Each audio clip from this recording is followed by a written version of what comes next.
Wild Sheep Foundation presents Sheep Shape.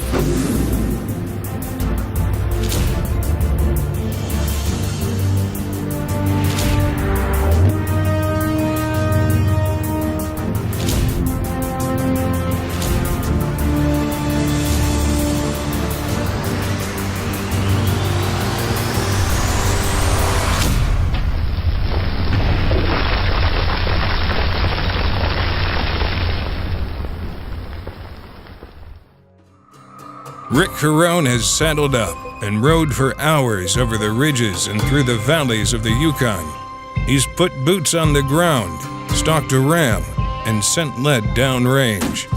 Now, he's taking a moment to soak in this experience and learn about the animal that's had him on the chase for days. All right, Jess, being a Midwest boy and knowing a lot about whitetail, have no idea even where to start. Like, take me through this incredible animal and just how old he is and what he's done. I see a lot of scars and everything. Sure, yeah. Well, the first thing you do is to age. You look for the annuli rings, right? Or age rings. And an annuli ring is a full ring that goes around the whole base of the whole horn. And you can see these dark lines. These define the age, right? So if you're gonna count it, you start at the base. So you do 1. This is the second one. 2, 3, 4, 5. And I should mention too that sometimes this narrow age, when they're tight together, that's a bad year. So that might have been a tough winter. 3 and 4? Mm-hmm. You know, bad vegetation, or he got injured, etc.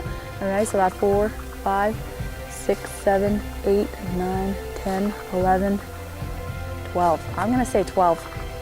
So he's an old, mature ram, and the best part, I think, this ram is the smooth. Feel how smooth that is? Super smooth. So that's from fighting, from rubbing on rocks, from age, from just weather. Flat. Yeah, it's real smooth. It's just flat. It's really smooth. Wow. Awesome. Congratulations. Couldn't be more excited. It's surreal. just now the work begins. While Rick and Jessica get to work, quartering the ram and packing it back to camp, Kelsey Burford is soaring above the mountains of Alaska. The plane begins its descent, with wheels aimed for the icy top of a mountain glacier.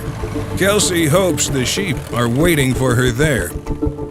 Just got dropped off on this glacier. I know, it's pretty cool.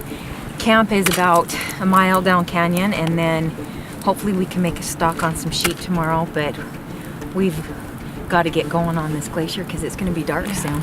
And it's cold. It's way cold. It's really cold. We're already where you're wet going from today. It's slippery, and there's holes in here, so you really want to watch your step when you're coming down here. Team Miapta begins their frozen hike downward, with hopes to reach sheep camp before nightfall.